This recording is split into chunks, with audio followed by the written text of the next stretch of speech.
MAGA. Make America godly again. That's what we're doing. He just starts yelling. Whenever the music starts, he just starts yelling. I didn't know if I want to change the song or if I want to change game. I don't know which. I'm trying to figure out which one is. Well, you messed up the rest of my intro because that was pretty good. Pastor Toby Chalk Knox on the Water Boy. It's good to be with you. It's Tuesday evening. Tuesday. Yes.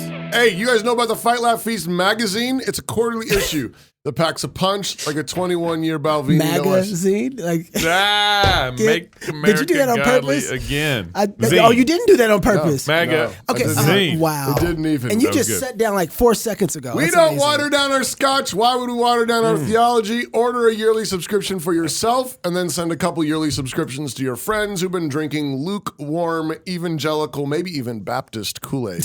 Every quarter, we promise quality food for the soul, wine for the heart, and some Red Bull for turning over tables. Our magazine will include cultural commentary, a psalm of the quarter, recipes for feasting, laughter sprinkled throughout the glossy pages, and more. Sign up today at fightlaughfeast.com. Enjoy the magazine. That's nice. Order the MAGA zine. After I Can we did do it, it? No, you said enjoy, and I said now order. you're beating the horse dead. Jokes coming 3. Where's that horse? The horse? Mine was the 3rd. Because we have Uncle Tom, the creators of Uncle Tom. Yeah, we have a different setup. So All right. Let me move on. KJP.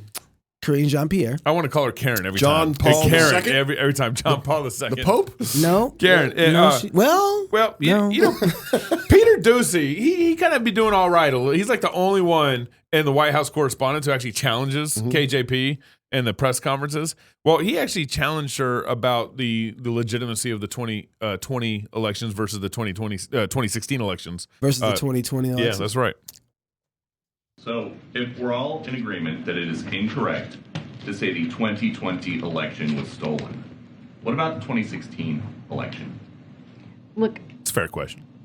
I'm not going to go back to where we were or what happened in 2016. We're going to focus on the here and now. We're going to focus on what's happening today, this inflection point that the president pointed out very clearly, very decisively in a few speeches about what the country needs to do at this time to bring the country together. And he believes that's where majority of Americans are when it comes to protecting our democracy, when it comes to protecting our rights, and when it comes to protecting our freedoms. That's what we're going to talk about.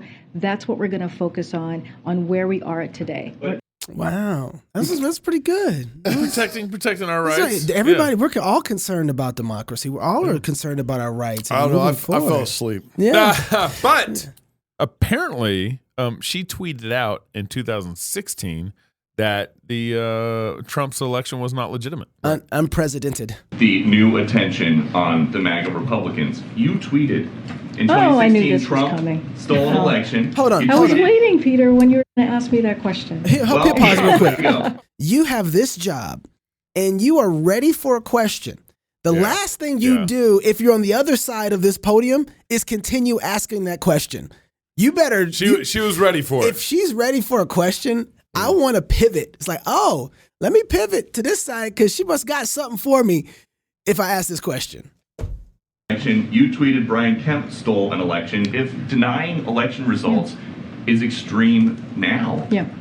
why was So it then? let's be really clear. That comparison that you made is just ridiculous. I have How been is that ridiculous? well, you're asking me a question. Yes. Let me answer it. And you said it was ridiculous. I was talking specifically at that time of what was happening with voting rights and what was in danger of voting rights. That's what I was speaking to at the time. Hold on. Okay. So thank you. So if let's just make this note real quick. So she's saying, hey, I wasn't talking about the elections. I was talking about the fact that people weren't having the right to vote properly, to come out and vote. But remember, what administration was just ending his administration? It is the Obama administration. Right. So it was his voting rules. But even so, she's saying that I'm talking about that people weren't given the proper ability to vote. And that's what the context is. So then wouldn't it follow if they didn't get the proper opportunity to vote? Then it wasn't a legitimate election. It wasn't legitimate. Yeah. Uh-huh. Right? That's the point. But now you're using logic. And that's probably outlawed. That's probably racist. Yeah. Oh, okay. Well, in that case, just keep playing.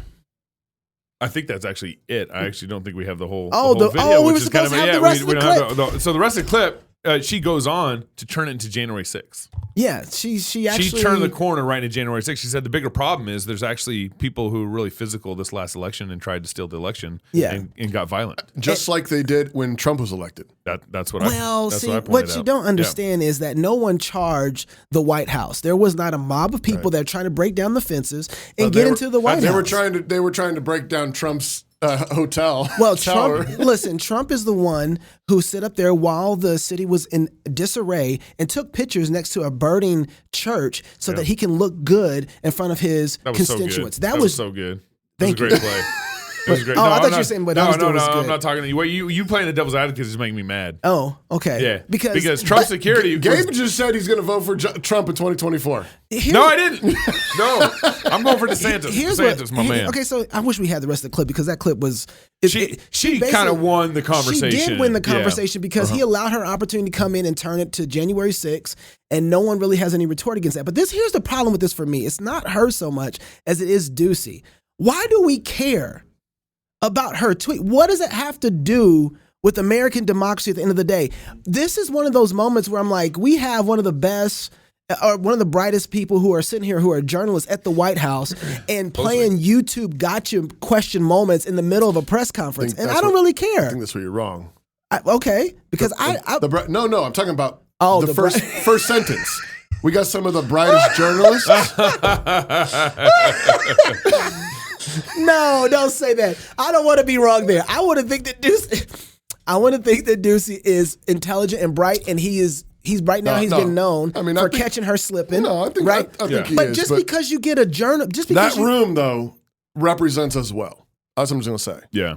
I don't think that it's a room full of critical thinkers, independent thinkers. I think some of them are really intelligent people, but I don't think that's what they're doing there. I don't think the independent thinkers, the ones that would actually cross-examine Biden's policies, they're not allowed in that room. Yeah. I guarantee you they're not allowed in that room. Well, Ducey has done it a couple of times. He's done it a number of times. There's got to be something there, though, where he's throwing soft punches or something. He's the token individual, individual thinker, independent thinker. But asking these kind of questions and what you are in the fourth estate for America, that doesn't benefit us because you got a gotcha clip. But that's my point. That's my point. That's the best we've got. It's Peter Ducey.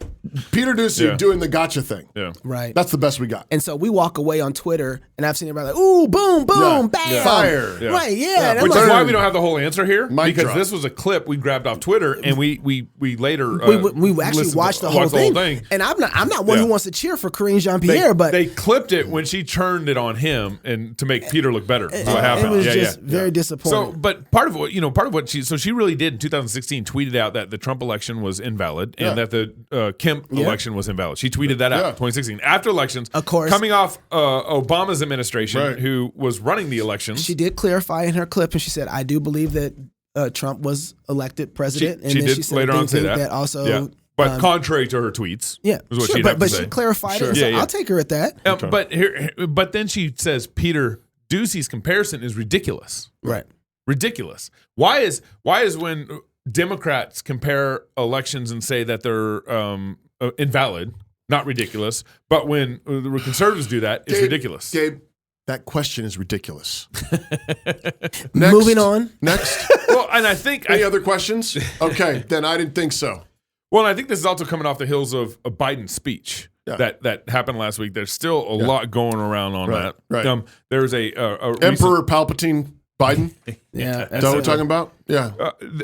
Travelgar did a survey looking at that found that 56.8% of Americans saw the speech as dangerous escalation and rhetoric and designed to incite conflict amongst Americans, while 35% said it was acceptable campaign messaging that is expected in an election year.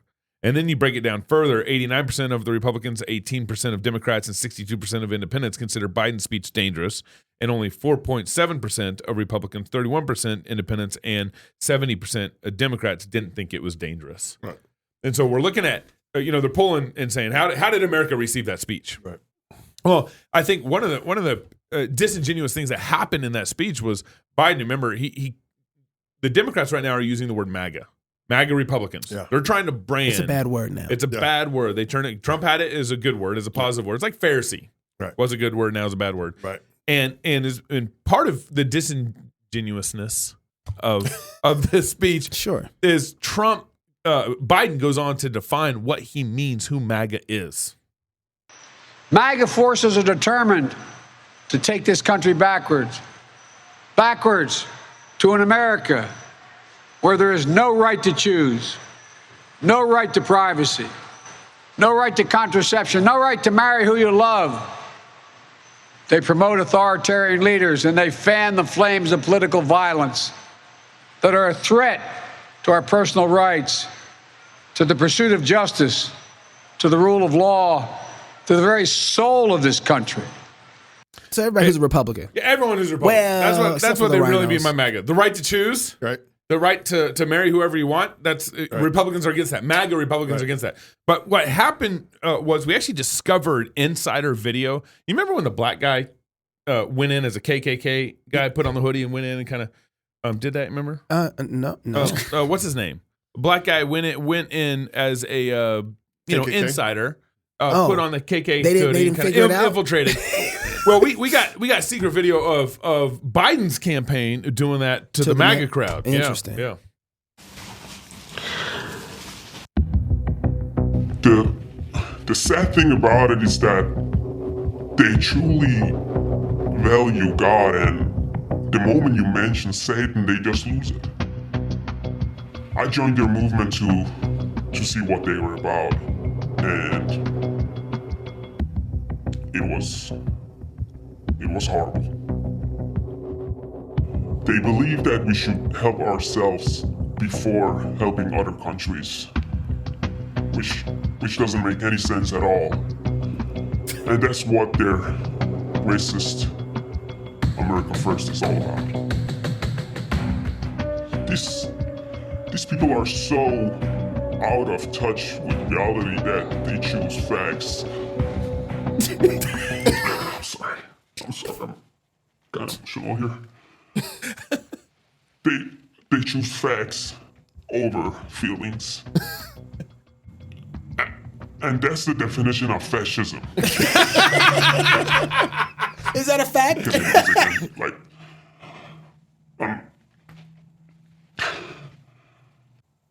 And that's not all. Imagine thinking parents should be in control of their children instead of our great non-binary school teachers. I mean, what the hell is that about? These are only some of the extreme ideas that these people have and practice. Not to mention their love for the criminal Trump and their hatred for our Lord and Savior, Klaus Schwab. For those who are listening via audio, that's good. For those who are listening via audio, they actually show his face. You know, it's supposed to be one of those like hidden camera videos. Right. Yeah. And they don't blur out his face at all. It's part of the. That's really good comedy. stuff. Yeah. That goes on for like 3 minutes. It's pretty good. It is good. And it probably was undercover. Justin Malone and Chad Jackson up next, the creators of Uncle Tom 2.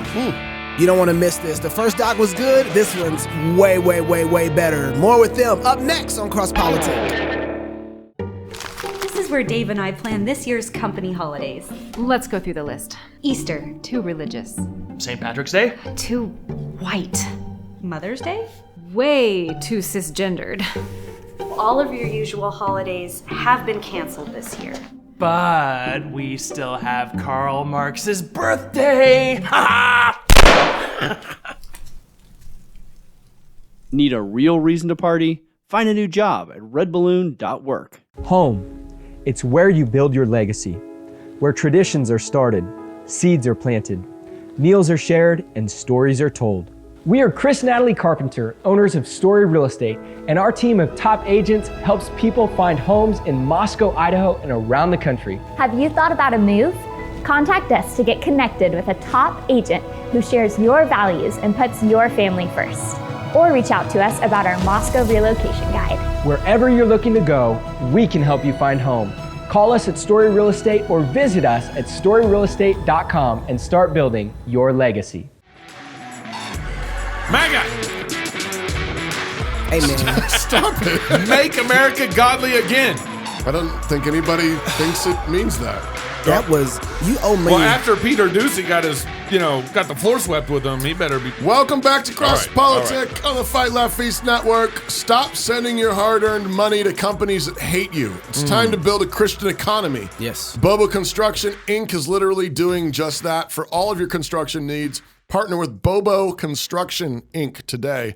For any project in California, Nevada, Washington, or Idaho, contact Austin Bobo at Bobo, B-O-B-O, at boboconstructioninc.com or visit the website boboconstructioninc.com. He's not putting his email out there anymore. Not his cell phone. His cell phone. He never used to give out his cell phone. He's like, call me. That's enough. That's enough. He's like, We all sent too right. many people to him. Hey, with us right now, we're really grateful to have Mr. Chad Jackson. He is co-producer, editor, and what you call him, Boss Hog? Boss Hog, yeah. That's the new title in the Uncle industry. Tom, Justin too. reports to him. He's a Christ follower, husband, dad, conservative, INTP. I don't know what that means. Entrepreneur, film researcher, and we've got a teaser. Oh, no, and he's from Texas. Oh, There we go. Oh, There we go. now we Where can is play it? the Where's teaser. it, Knox? Okay, hey, Where is it? Roll clip. All right.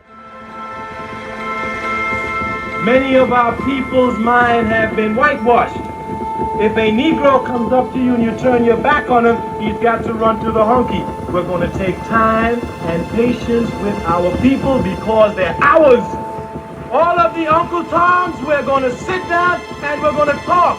And when they slap, we're going to bow. And we're going to try to bring them home. And if they don't come home, we're going to off them. That's all. How are you?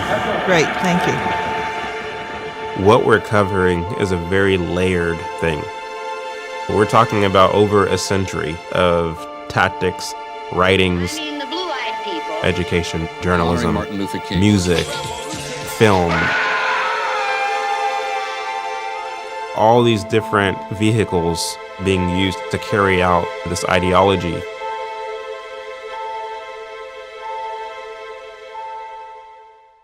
You made Uncle Tom 1, and that wasn't enough.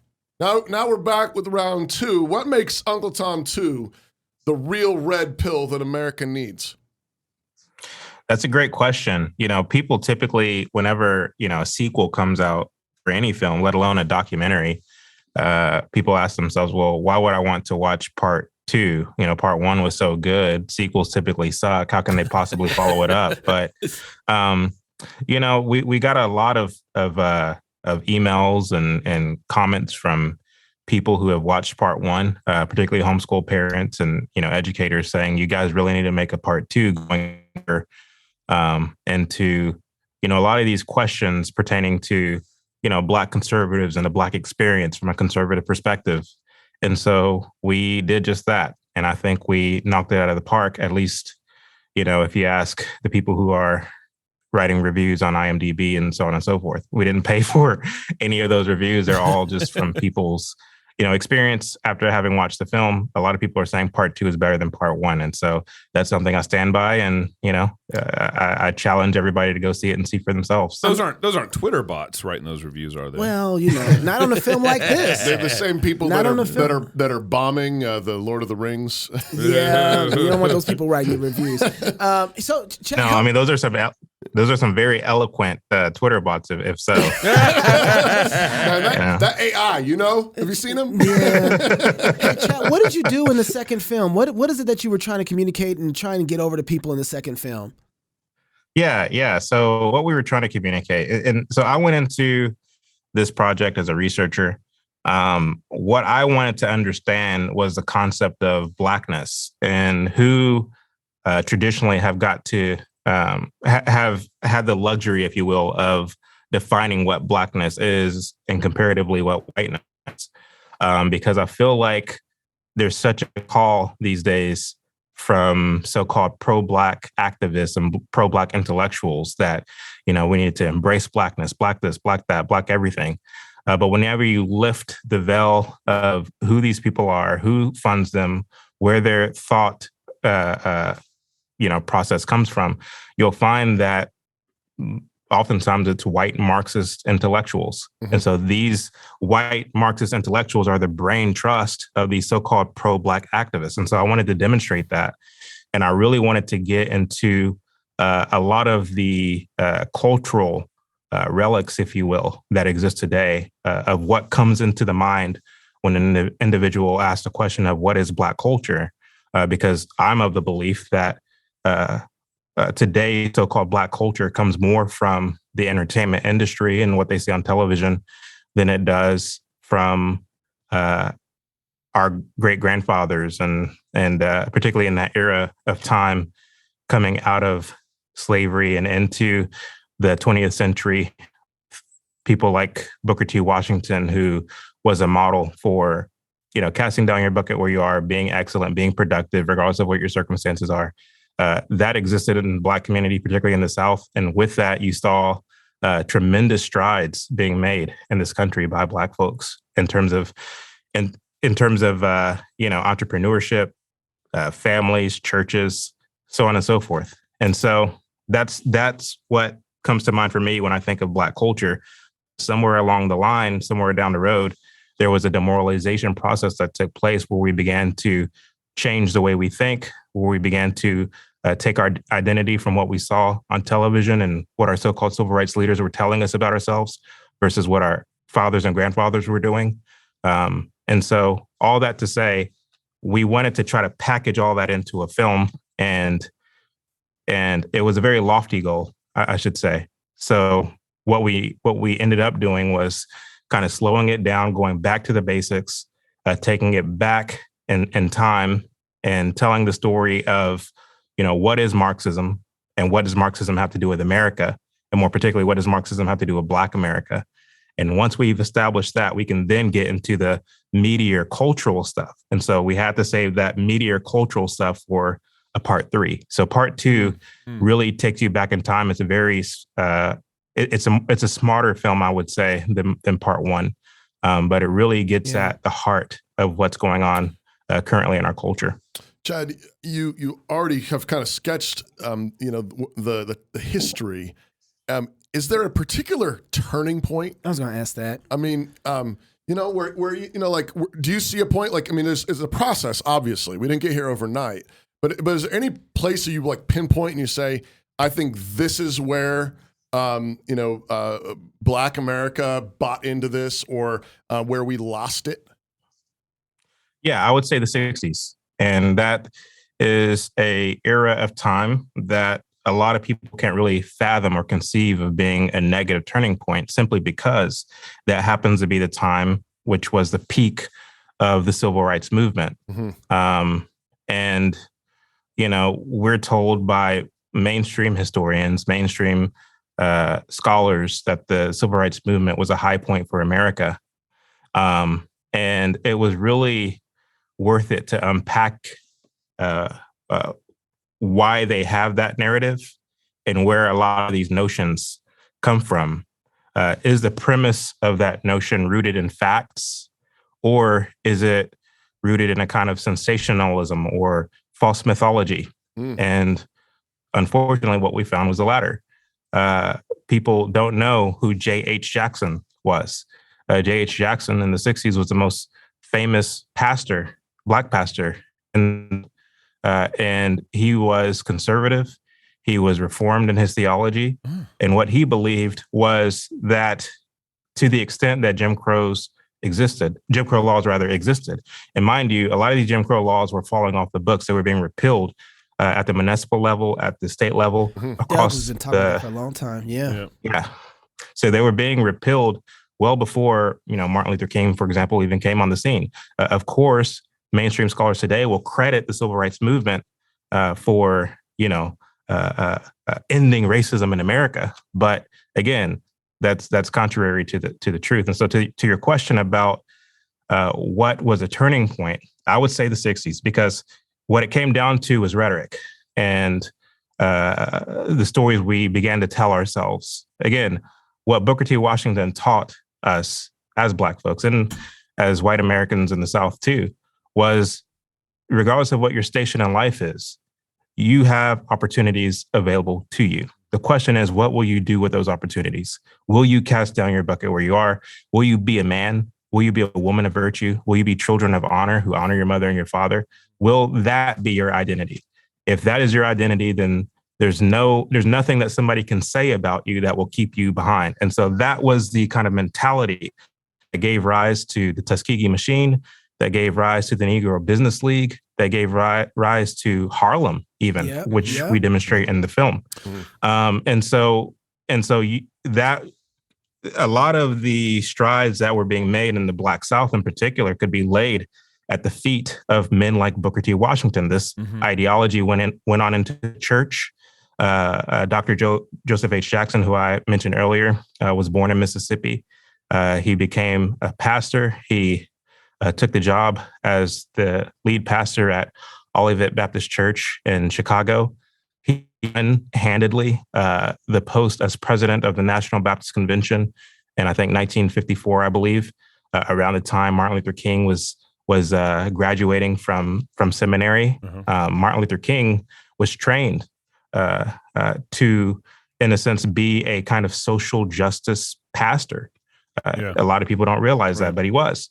And so at the behest of his advisors, he was advised to wrestle away leadership from Joseph H. Jackson with the National Baptist Convention, because the National Baptist Convention boasted 8 million members. And the reality was, whoever's at the leadership of the National Baptist Convention could set the tone for how the so-called Black community would challenge some of these Jim Crow laws in the middle part of the 20th century. And so because Martin Luther King was young and wet behind the ears and just not very popular, he kept losing that post to Joseph H. Jackson, who was beloved by by Black churchgoers. Right. And so Stanley Levison, who was in Martin Luther King's inner circle, advised him, well, let's start another convention called the Progressive National Baptist Convention. They started that. It didn't do well at all. And so they axed that and they started something called the Southern Leadership Conference. And then they later changed the name to the Southern Christian Leadership Conference. The Southern Christian Leadership Conference attracted a lot of students, a lot of Black students. And what they did, and you can find footage of this, I have some of it right here. They admittedly came out and said, we are rebelling against the adult generation who are stymied, who are, Uncle Toms and sellouts, and they're not as aggressive as we would like them to be. They're not as in your face as we would like them to be. We much prefer Martin Luther King and what he's doing. And so he was more popular amongst, the youth. Okay, Chad, hold on one second. I got a big question. Hold on, wait 1 second. We're going to talk about this backstage. Because what it sounds like you just said was this is like the story of slavery. We were sold out by our own people again. This is insane. We'll talk more about this when we go to the backstage. Where did we get Uncle Tom 2 from? What's that? Where do we get Uncle Tom 2 from? Is there a website? Where do we get it from? Yeah, so it's streaming on UncleTom.com. That's our website. You can find part 1, but you can find part 2 there, where we're more, that's the one we're more excited about. So okay, it will blow your mind. Yeah. The movie will blow your mind. UncleTom.com. If you're single, get married. If you're married, have you some kids. And if you have kids, go baptize them. Until tomorrow, love God with all your heart, soul, mind, and strength. Love your neighbor as yourself. Go fight, laugh, and feast. This is Cross Politic.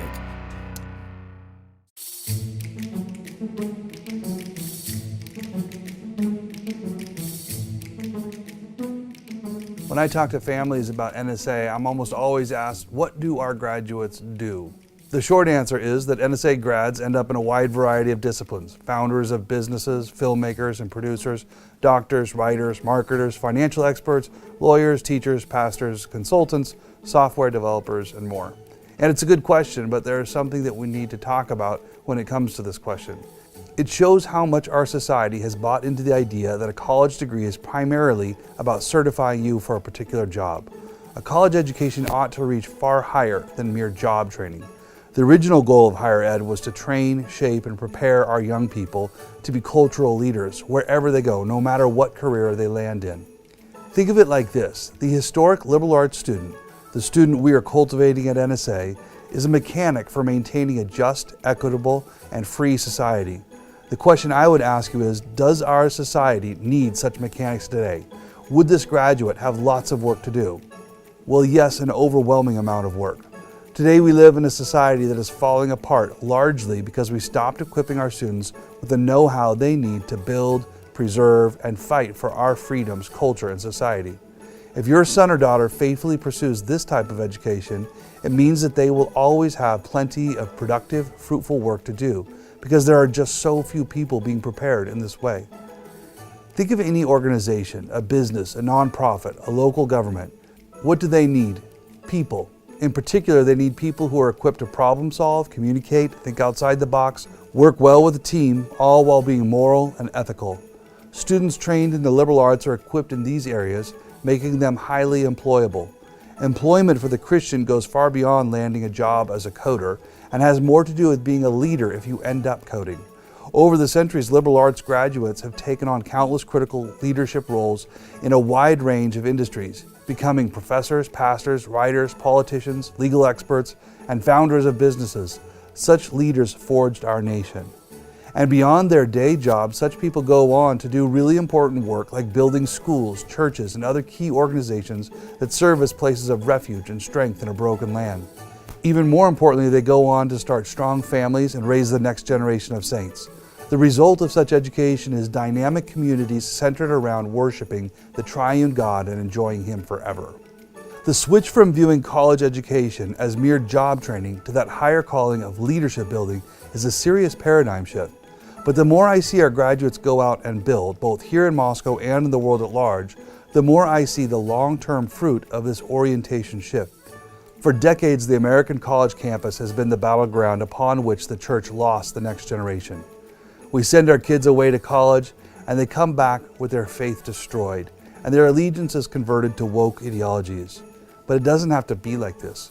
College can be the culmination of our children's Christian education, where their love of God is strengthened. Here, they are given the tools not only to follow in the footsteps of their ancestors, but to stand on the shoulders of their forebears and to rebuild the walls of Christendom. For this reason, New St. Andrews was founded, and for this reason, we continue to gift our students with the liberal arts so they can reach their higher callings. To learn more, visit the link in this post, and as always, I'd love to chat if you want to learn more.